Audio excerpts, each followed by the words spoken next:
origen de Sonic.exe es una de las historias de terror más populares de Internet, conocida como creepypasta.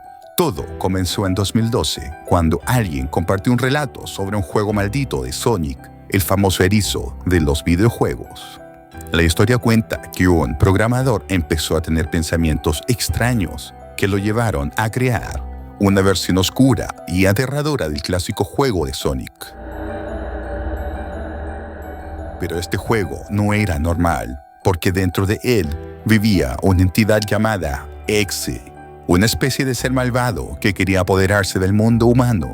Exe estaba obsesionado con Sonic y decidió tomar su forma, pero al hacerlo sus ojos comenzaron a sangrar y se volvieron completamente negros con un brillo rojo siniestro.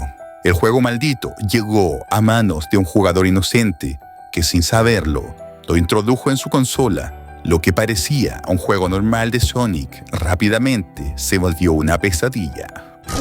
Los niveles del juego estaban llenos de cosas perturbadoras, como partes de cuerpo tiradas por el camino, y Sonic tenía una mirada aterradora, con ojos vacíos y sangrantes.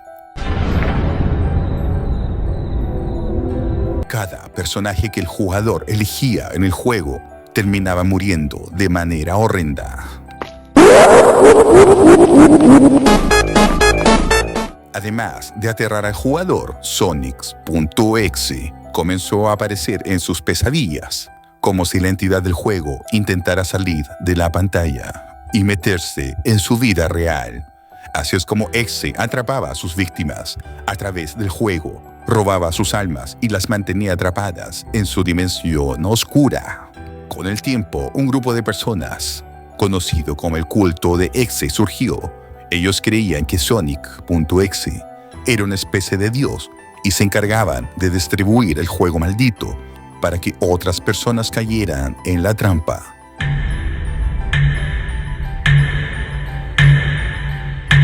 Aunque algunos intentaron destruir el juego, el culto ya había hecho muchas copias, asegurando que la maldición continuara. Al final, Sonic.exe es solo una historia de terror inventada, supuestamente, pero ha causado tanto impacto que muchas personas la recuerdan como una de las leyendas más escalofriantes de Internet.